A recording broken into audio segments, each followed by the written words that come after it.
the time right now is 5:33. Let's send it back out to Williamston. Fred and Olivia, good morning. Good morning, Stephen. We are here in it's called the Saratoga of the South. Of course, there's a good reason for it. It all starts with a spring. Absolutely. Stephen, you were able to dive deeper into Williamston's history.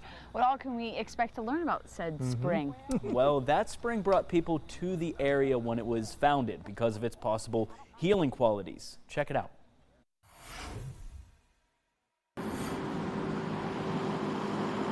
The story of Williamston starts with a man named West Allen Williams, a popular landowner in the area at the time. Legend has it West Allen Williams was riding his horse one day and became tired, weary, and thirsty. He fell asleep beside an oak tree. He was dreaming. He dreamt that there would be a spring coming forth.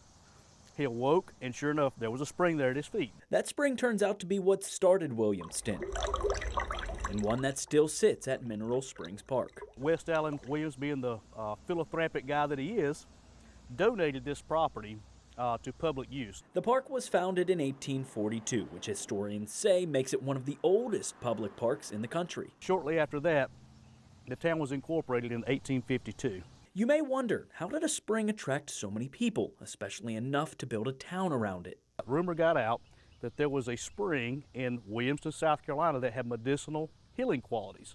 So people from New York, people from all over would come to Williamston. They would come and bathe in the spring, drink from the spring. Subsequently, we had a lot of growth. Yes, you heard that first part right. Early settlers believed the spring had healing properties. While it might not cure diseases, there is some truth to it. And what we found was that the water quality was great water quality, but it also contained lithium and iron.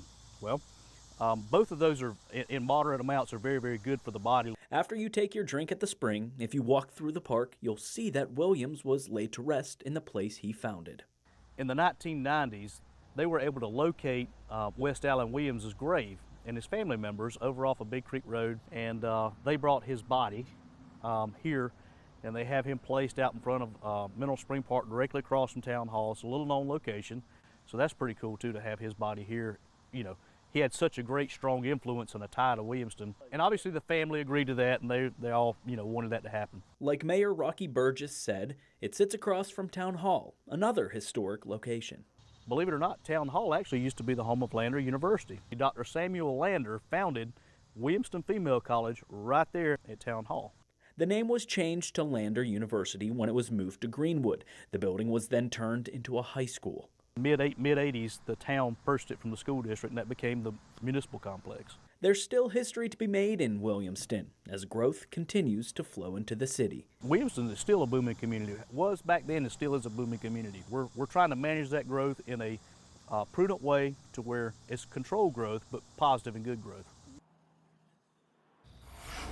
You can, of course, read and learn more about the history of Williamston over on our website, WSPA.com. A great day for that spring to be there. It's going to be hot, so if you guys get thirsty, you know where to go.